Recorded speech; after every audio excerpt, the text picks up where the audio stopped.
They said I had to leave, just like that. No court notice, no legal debate, just a group of smug neighbors with too much time on their hands and a clipboard full of nonsense. I didn't shout. I didn't storm off. I looked at them, at my grandfather's dock behind me, and I made a decision. They had picked the wrong man, and this time the land was going to speak. My name is Colton Harris.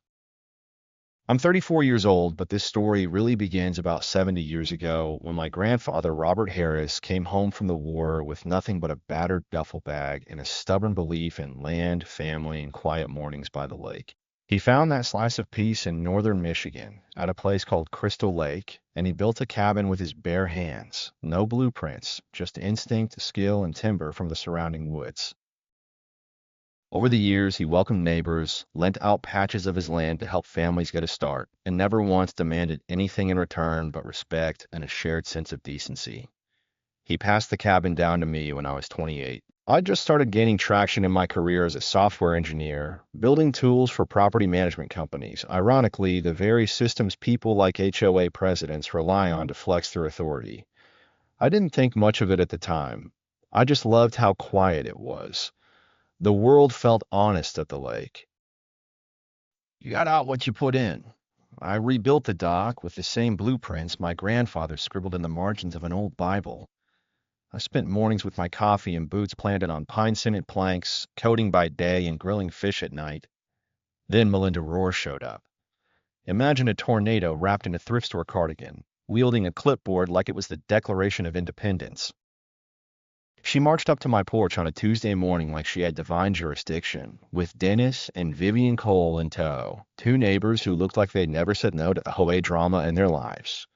"Mr. Harris," she said, without so much as a hello, "you're in violation of multiple community standards. Your dock is unpermitted, unsafe, and frankly, an eyesore." I stood there, dumbfounded. "Excuse me?" I asked. "That dock has been here since 1962, built by a war veteran, before there were any houses. Before this place was anything but trees and mosquitoes. Community standards exist for a reason," Melinda chirped, adjusting her oversized cardigan like it was armor. "Just because something's old doesn't make it right. And frankly, structures like this degrade property value. Property value. That's what it came down to. Not safety, not legality, but appearances." These people were so obsessed with their slice of suburban paradise, they forgot it had been carved from another man's generosity. And now they thought they could bury that legacy with a vote and a fine. She handed me a yellow sheet. "You have 21 days to comply. Failure to remove the dock will result in escalating penalties." The fee was $350. Not outrageous, but the wording below chilled me. Further noncompliance will result in legal action and possible property forfeiture. That was the moment it clicked. This wasn't about the dock. It wasn't about me. It was about control. And these people, these self-important neighbors with their little councils and hollow rules, they thought they could control me. I looked down at the notice, then back at the lake. I saw the ghost of my grandfather pulling nails with a hammer, building something real in a world full of temporary things. And I knew. I wasn't going to fight them the way they expected. I wasn't going to yell or file complaints. I was going to do my homework.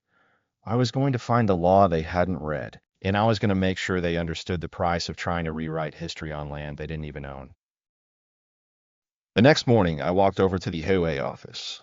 It was really just a converted garage behind the Coles house with a crooked office sign duct taped above the door and more coffee stains than chairs inside.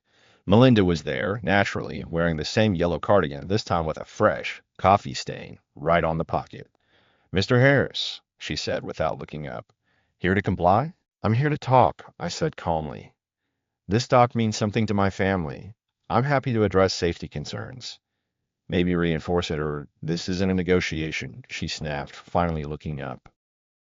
Her expression was mug, like she'd already won. "People like you always think you're above the rules." "People like me?" I asked. "People who think time gives them permission. she said, who've been here longer and assume that means they get to ignore the rules everyone else follows.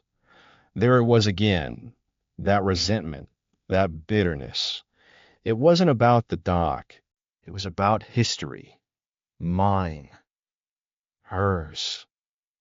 How she'd just arrived, and I reminded her of everything she hadn't earned. Then something changed. The door creaked open, and a man stepped in. Late 60s, lean, steady, with a quiet dignity that made the room go still. Sorry to interrupt, he said. Name's Walter Briggs, former HOA president. He extended a hand. Firm grip. Honest. The kind of handshake that came before signatures meant anything. I knew your grandfather, he said. Good man. Careful man. Walter looked at Melinda. Melinda, I think you're playing with fire.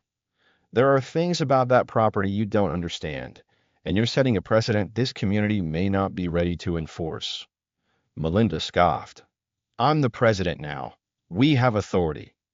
You have opinions, Walter replied. But this land? It has history and legal records. As we walked out, Walter pulled me aside. Your grandfather and I had conversations about the land, the leases, and the kindness that built this place. He was generous, maybe too generous, but he never gave up ownership. You need to check the county records and his papers. He kept everything. He prepared for this. Prepared for what? I didn't know. But something in Walter's voice made me realize I wasn't just protecting a dock. I was standing between history and a rising tide of entitlement. Later that day, a beat-up truck pulled into my driveway.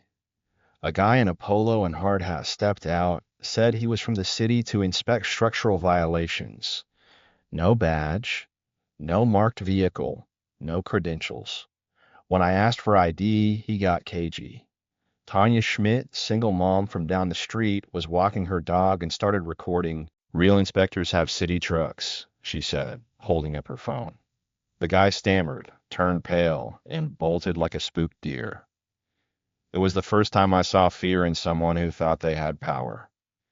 That night, I called Walter. He sighed. This is just the beginning, Colton. She's going to push harder. It's time you went through your grandfather's papers. And so I did.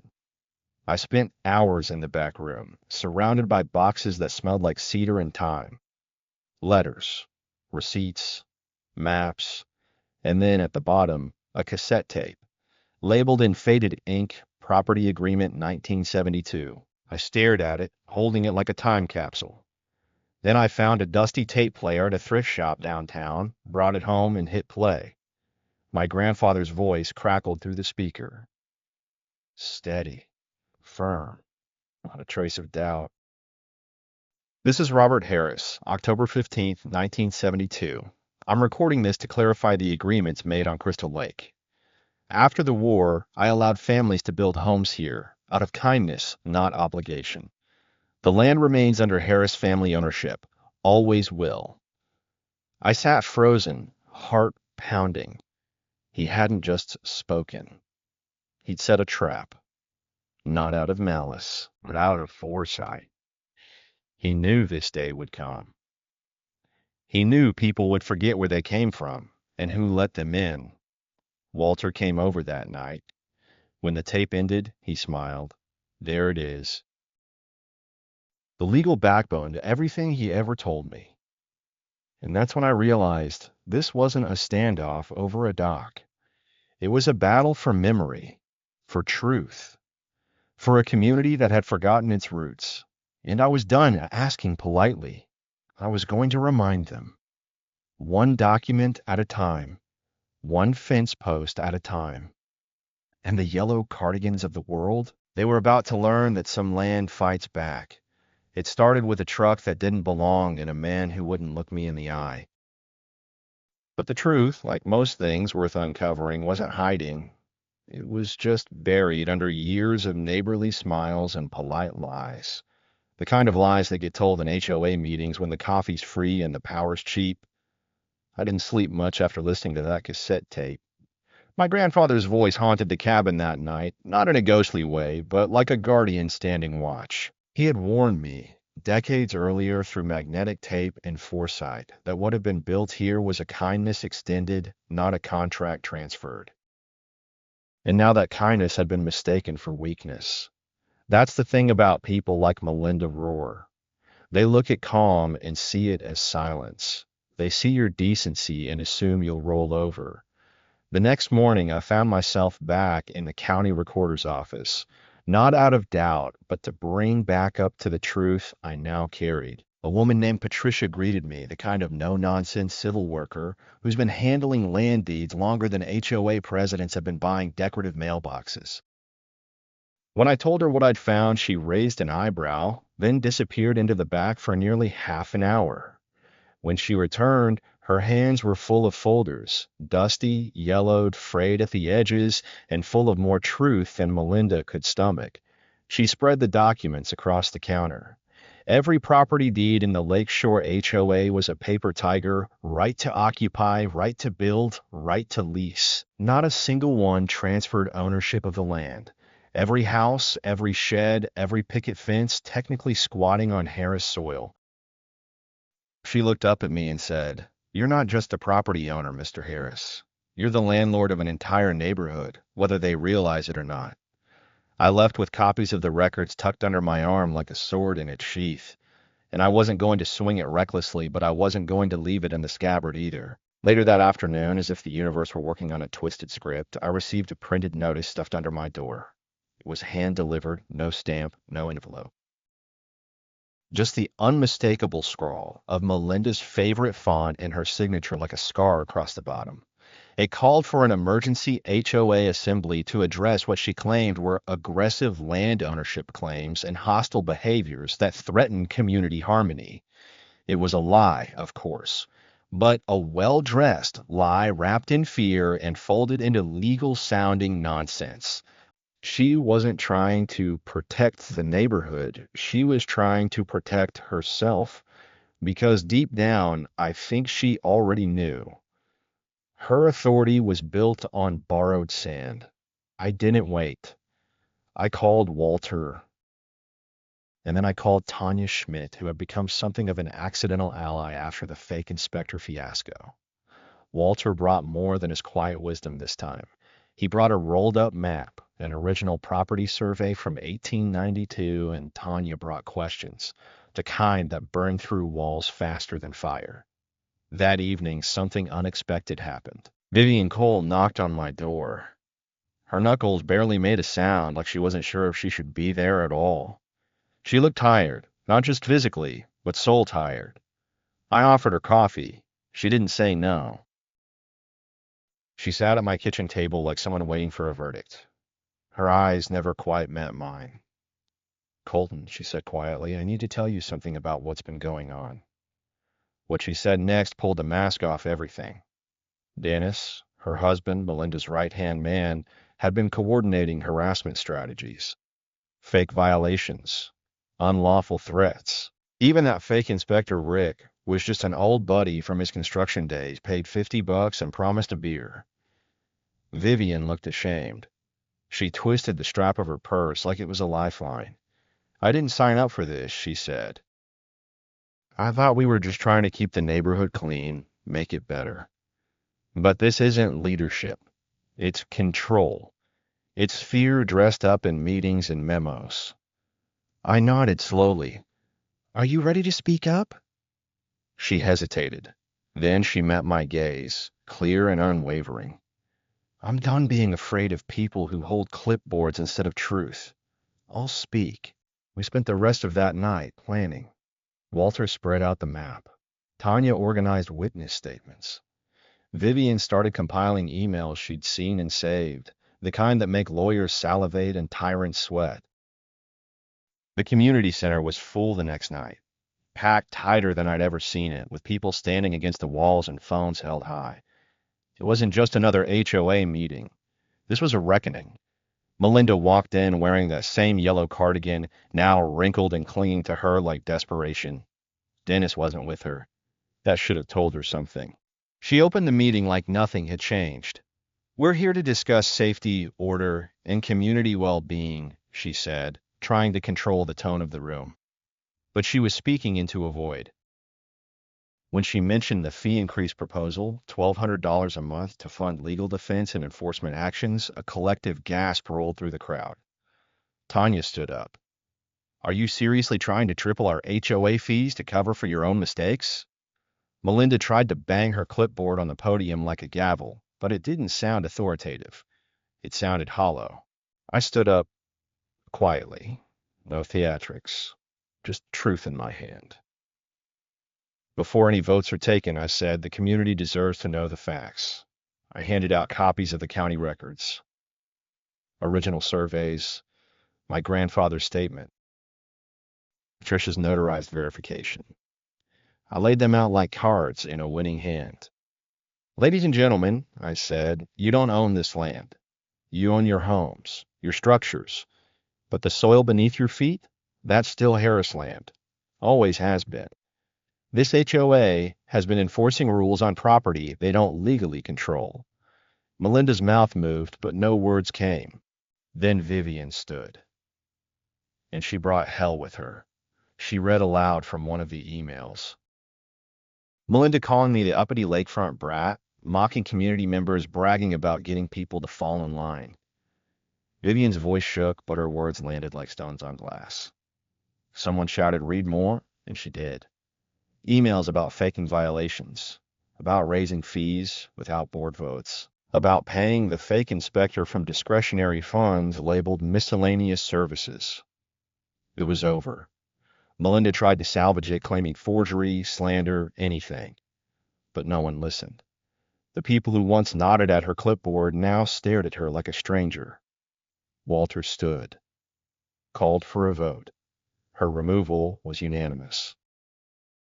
She didn't cry. She didn't plead. She just sat down and folded the edges of her cardigan between her fingers, like if she just kept folding, she could disappear. After the meeting, people gathered outside in clusters. I heard phrases like lease agreement and fair terms. I heard Tanya say, I can afford 200. I can't afford fake power. The next morning, I walked out to my grandfather's dock with a thermos of black coffee and a file folder full of new lease drafts. The lake was still, the kind of stillness that only comes after a storm. I looked out at the homes across the water. They were never the enemy. The enemy was forgetfulness, entitlement, the creeping belief that a clipboard beats a legacy. But not today. Today we remembered. The first sign that Melinda wasn't going down quietly came in the form of a lawsuit. A letter, stiff with legalese and printed on the kind of fake ivory paper people think makes threats sound smarter. It arrived 2 mornings after the community voted her out. Certified mail, signature required. Cease and desist was plastered across the top like some kind of holy writ, accusing me of trespass, slander, intimidation, and unlawful coercion of HOA members. I chuckled before the rage set in. Not because it was funny, but because I knew what it really was. Her last desperate attempt to rewrite the rules after losing the game. That afternoon, I walked into the county courthouse and handed the letter to the clerk.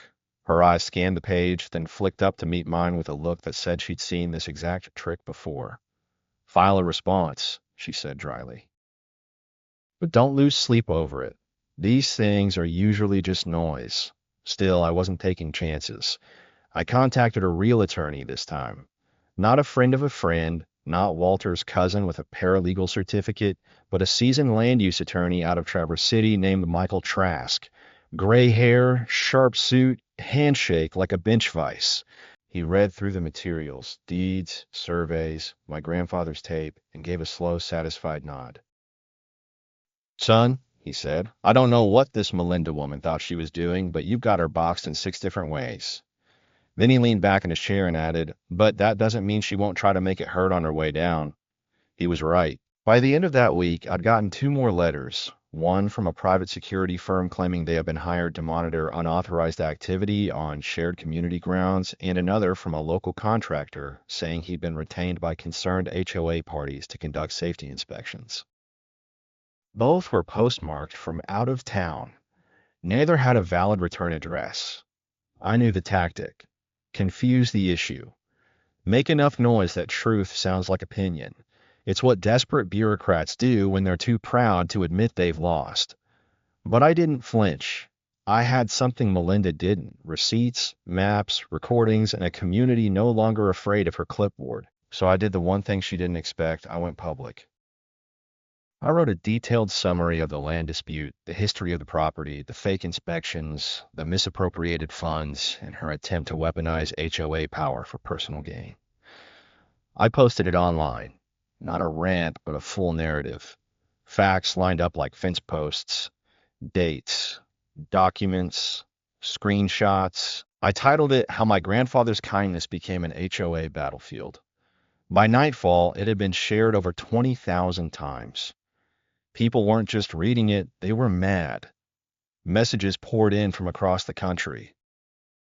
Retired veterans, farmers, widowers, mechanics, truckers, all men who'd had their lives twisted by some version of Melinda's yellow cardigan tyranny. She sounds like our HOA president in Georgia. This same thing happened in my Florida community, only the guy lost his house. Wish I had the paperwork you do. We just gave up. One man from Idaho wrote, "Thanks for standing up. Makes me think it's not too late to dig into our deed." That's when I realized this wasn't about Crystal Lake anymore. This was about every quiet man who'd ever been told he couldn't paint his own porch because of a neighborhood aesthetic. Every war vet who'd gotten fined for flying his flag too prominently. Every widower forced to replant his garden because someone on the board didn't like the color scheme. This story wasn't just mine. It was ours. A few days later, a news crew showed up. A local affiliate, but with a reach far beyond our little lake town. They asked for an interview. I took them out to the dock, let them film the sun rising over the pines. I walked them through the property map and played my grandfather's tape on camera. When they aired the segment, they included a side-by-side, the land deed from 1947 and Melinda's cease and desist letter. Viewers didn't even need commentary. The visuals told the story better than words ever could. The next morning, Melinda filed a restraining order against me. Claimed I was inciting unrest and endangering the safety of the community. The judge threw it out within 24 hours, citing lack of evidence and apparent confusion over property jurisdiction. That was legalese for lady that was the dirt under your feet. But even with her power drained, Melinda still had a few loyalists. Dennis had slithered off, but a handful of board members, people who liked the control, the status, the free coffee at meetings, were still trying to salvage what was left of the old regime. They called for a vote to reinstate HOA authority over land usage. The kicker? They tried to do it at an unofficial meeting in someone's garage, with no agenda, no quorum, and no residents invited. Just 6 people pretending they still mattered. Tanya found out and texted me, "Thought you'd want to know. They're holding a secret vote tonight." I didn't storm the meeting. That's not how this story works. I showed up quietly with my lawyer and a new document, a formal declaration of leasehold boundaries signed and stamped by the county office. It not only confirmed my land rights, it included a clause: any attempts to pass HOA rules affecting Harris property without consent would be considered legal trespass. Michael Trask handed out copies like flyers at a county fair. "Congratulations," he said with a tight smile. "You just tried to enforce authority on land you don't own. That's going to be fun to explain in court." The meeting disbanded within minutes. One woman burst into tears. Another tried to argue until someone pointed out they'd been recorded the whole time. The community by then had chosen. The new lease agreements were being signed. Reasonable terms, grandfather clauses, payment caps, and no hidden fees. We held a town hall, not an HOA meeting, a real gathering. Potluck tables, kids running around. Even Walter smiled like something heavy had finally been lifted. That night, an old veteran named Carl, who hadn't spoken in a public meeting in over a decade, stood up. His voice cracked as he said, "My father built our cabin here after Korea. I thought we lost the soul of this place. But tonight, it feels like we got it back." The crowd clapped. Not because I asked them to, but because they've been waiting for someone to say it first. Melinda moved out 2 weeks later. Sold her house in a quiet off-market transaction. Didn't even say goodbye. One morning, her yellow cardigan was hanging in the window. By sunset, the curtains were drawn and the driveway was empty. I watched the moving truck pull away from my dock with the same kind of quiet satisfaction my grandfather must have felt when he settled the original deeds. Not revenge, not triumph, just peace reclaimed. But I didn't stop. Not then. I kept writing, kept responding to messages from other men across the country. I started a forum, Landowners Against Abuse, and within a month we had over 5,000 members sharing their own stories, strategies, and legal advice. Because this thing we're up against, it's not just Melinda. It's an epidemic of small-time power addicts who mistake proximity to rules for authority, who think a laminated badge gives them the right to erase history. But as long as one man remembers the truth, documents it, speaks it, there's still a chance to fight back. And by God, we've only just begun. You ever notice how the worst kind of people don't just back down when they lose? They regroup. They scheme in the shadows. They go quiet, not because they've accepted defeat, but because they're loading the next round. I thought Melinda leaving would mark the end of it, that her yellow cardigan would be the last symbol of a broken power trip folded into the past. But I should have known better. Tyrants rarely act alone. They recruit. And in our case, what came next wasn't loud or dramatic. It was subtle. A letter here, a meeting there. Anonymous flyers slipped into mailboxes. Claims that the new lease agreements were illegal. That the community was being tricked into paying rent on land they had already purchased. They called it the Harris hoax. Funny how bold cowards get when they don't have to sign their names. At first, I ignored it. Figured people had seen enough of the truth to smell desperation. But then I got a call from Tanya. Colton, someone posted a flyer at the grocery store bulletin board. It says you forged county records. I drove into town, heart pounding, not with fear, but with a sharp, righteous anger. Sure enough, pinned between a lost cat notice and a bake sale flyer was a neatly typed unsigned paper titled The Truth About the Harris Fraud.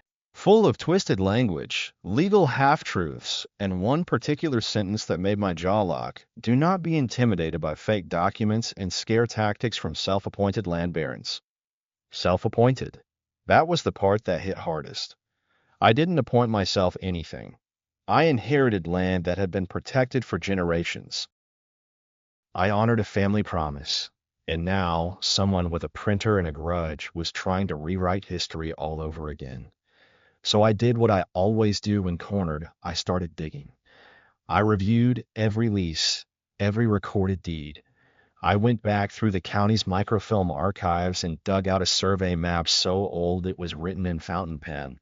And that's when I found something no one else had thought to look for. A discrepancy. Minor, but real. One small plot near the western edge of the development had been misfiled in 1983. Not excluded from the Harris claim, but duplicated under a temporary municipal trust. Likely a clerical error. Maybe someone back then had plans for a park or boat launch. But the real story? That parcel was never developed. It was the wooded lot at the edge of Crystal Lake that nobody touched because it was too rocky and too close to the floodplain. I walked out there one morning, boots crunching through frost, and stood on that sloped, pine-dense ground trying to imagine what Melinda or her ghosts could want with it. That's when I saw it, survey stakes. Fresh. Neon orange plastic flags tied to wooden pegs. Someone had been here.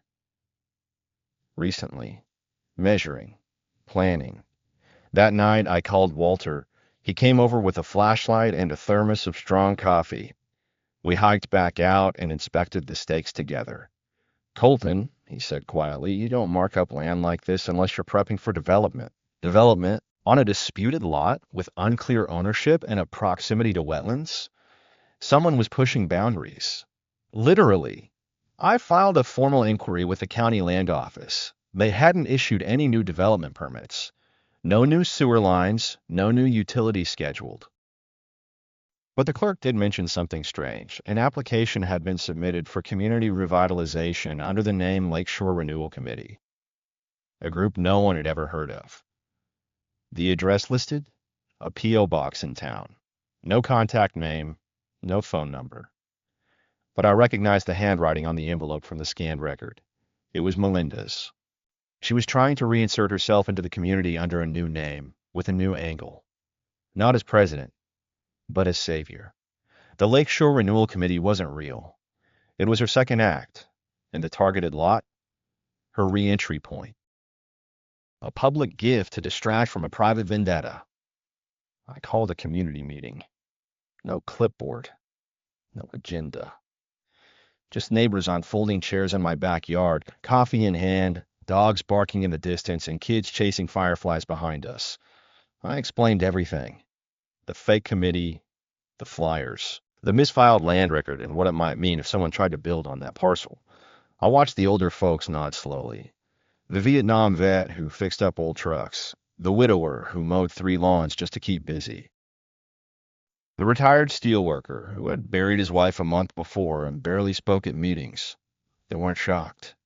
They were tired. Tired of being pawns. Tired of threats. Tired of watching a place they loved become someone else's power fantasy. We've got to file a motion, Tanya said.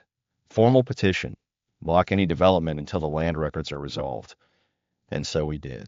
We drafted it that night, printed 20 copies, and walked out the door the next morning. I watched a 78-year-old man in a Marine cap sign his name with hands that shook from arthritis. I fought communists overseas, he said. I'll be damned if I let HOA communists tell me who owns this dirt. The petition passed with overwhelming support. We submitted it to the county, and for the first time, they responded not with silence, but with a full investigation. A week later, I received a letter from the county's legal division. Not only was the Lakeshore Renewal Committee application being denied, but a formal inquiry had been opened into fraudulent filings made under Melinda Rohr's name. And just like that, the ground beneath her comeback cracked. But she still had one play left. An anonymous article was published in the local paper's op-ed section under the headline, "When Neighborhood Charm Turns into Landlord Tyranny." It painted me as a greedy developer turning friendly lakeside charm into a rent-gouging empire, claimed I was charging elderly residents and veterans fees that doubled their cost of living. The article didn't mention Melinda, but the fingerprints were all over it. The narrative was poison, and it was spreading. So I fought back the only way I knew how, with stories. I interviewed neighbors, recorded video testimonials. Asked the widower next door to share his story, how the $200 lease was less than half of what Melinda tried to fine him for painting his shed. I filmed Tanya walking her dog, explaining how she almost lost her home over non-regulation rose bushes. I edited the footage myself and posted it online under the title, "Lakeshore Truth, The Community Speaks." It hit 100,000 views in 3 days. Comments flooded in from across the country. "We've got a Melinda too. This man's a hero. This is how we take our neighborhoods back." One message stood out. From a man in Alabama. "You don't know me, but I watched your story with my dad. He cried. Said he thought no one fought back anymore. Thank you for proving him wrong." And that's when I knew this wasn't just a fight for Crystal Lake. This is about what kind of country we want to live in. One run by quiet, decent people who keep promises and mow their own lawns, or one run by clipboard tyrants hiding behind rules they make up as they go. So I keep showing up. I keep filming. I keep telling the truth. Because Melinda wasn't the first, and Lord knows she won't be the last. The sky over Crystal Lake that morning looked like brushed steel, cold, dense, and holding its breath. I remember standing on my dock, coffee cooling in my hand, watching a single crow glide low over the trees like it was scouting for something lost. That once the truth had come out, once Melinda's schemes were exposed and the fake committee dissolved, people would exhale. But justice, I've learned, doesn't settle in overnight like dew. It has to be maintained, defended, reinforced. And sometimes when you least expect it, it needs to be rebuilt from the roots. About 2 weeks after the petition passed and the county ruled in our favor, a letter showed up in my mailbox. Official envelope, no return address. Inside was a notice of pending litigation filed by an LLC I'd never heard of, Lakeshore Future Holdings. They were suing the Harris Family Trust for obstructive interference in community development, claiming I had unlawfully disrupted a contractual agreement between the HOA and external investors. Investors? There had never been a vote. No transparency. And the HOA had no authority to enter such agreements after Melinda stepped down. But here it was. A lawsuit. Real paper. Real docket number. Filed in circuit court. I drove straight to Walter's place, papers in hand. He sat on his porch with an old wool blanket over his legs, the kind of man who keeps his voice steady even when the ground shifts. He read every line in silence, jaw set like an old safe. "This isn't just about revenge," he finally said. "This is about cash. Someone's trying to turn this community into a business model." And that's when it clicked. Melinda was just the first wave. Now came the professionals, developers, speculators, the kind of men who saw lakes not as memories but margins. Somewhere along the way, someone had discovered the misfiled 1983 parcel, realized it was a crack in our legal foundation, and decided to drive a wedge through it. And since they couldn't challenge the original Harris deeds, they went after me personally, claimed I'd inflamed the community, created unreasonable resistance to progress. The lawsuit was designed to wear me down, leave me dry. If they couldn't win the land, they'd win by attrition. Lawyers are termites. They work slowly in the dark, chewing through what holds you up. But I wasn't about to let them chew me. I reached out to an old college friend, Kayla Chen, now a real estate attorney in Chicago. She read the suit, laughed once, and said, "They're hoping you can't afford to fight." When I told her about the tape, the leases, the county documents, she got quiet. "Colton, this is bigger than your cabin. You're sitting on a landmark case in property rights." "I'll take it." Pro bono. Within 48 hours, we filed a counterclaim. And this time, I didn't just defend. I went on the offensive. We filed for injunctive relief to block any land development tied to that LLC. We subpoenaed records, forced disclosure of financial backers. What came out floored everyone. The main investor in Lakeshore Future Holdings was a private equity firm from Phoenix with a long history of flipping distressed HOAs into vacation rentals. They'd done it in Nevada, Georgia, Oregon, bulldozed charm, built glass condos, jacked up rent until no one native could afford to stay. And now they had their sights set on Crystal Lake. That night, I called another meeting. Backyard again. No flash, just facts. Tanya baked cookies. Walter made hot cider. I stood under the porch light with a folder in my hands and fire in my chest. "They want to turn this place into a portfolio line," I told them. "A vacation hotspot with gated access and zero memory of who built it." And for the first time, I saw not just fear, but resolve. Gray-haired men gripping coffee cups tighter, veterans standing up straighter. A teenage boy who used to mow lawns asking if he could help print flyers. So we organized. Not a mob, but a movement. We called it Neighbors First. A coalition. A legal defense fund. A communications network. People donated. Time. Money. One guy gave us a CB radio kit from the 80s, just in case it goes real old school, he said. And the messages kept coming from veterans groups, farmers unions, small town mayors. "We're with you. This is happening here too. Don't back down." The lawsuit dragged. They filed motions to delay. We filed motions to compel. Depositions were taken. And through it all, I kept working from the cabin, code and contracts by day, case files by night. Some days it felt like pushing a boulder uphill with broken hands. Other days I'd hear my grandfather's voice in my head. "You never stand alone if you're standing for something right."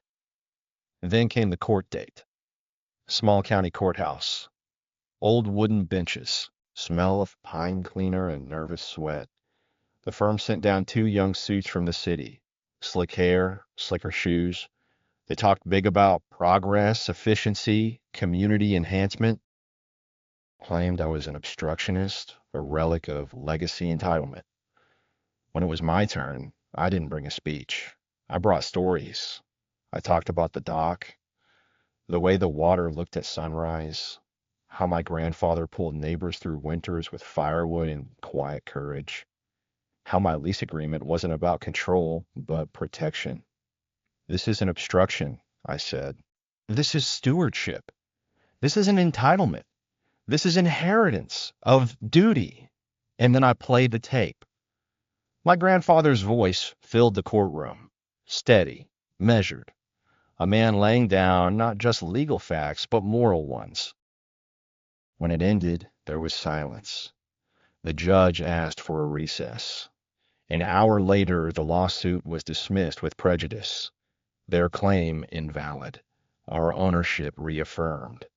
As we left the courtroom, Walter put a hand on my shoulder. You didn't just win, Colton, he said. You set a precedent for every town with a Melinda, every lake with a Target. But even then, it wasn't about the legal win. It was about the look on people's faces when we posted the notice on the old community board, case dismissed, ownership confirmed, lakeshore protected. That weekend, neighbors gathered at the lake. Someone brought a grill. Kids skipped stones. Tanya brought her dog and a bottle of local wine.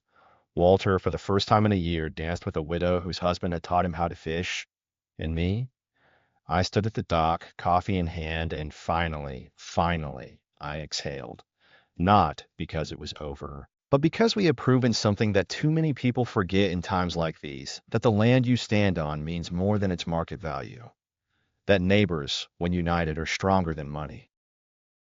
And that when bullies wear suits and come with contracts, the right story told with truth and backbone can still beat them back. I'm not a hero. I'm just a man who stood on his family's land and said no more. And if you're hearing this, if you've got your own Melinda, your own clipboard tyrant or silent takeover creeping into your town, I hope you know you're not alone. You never were. And you never will be.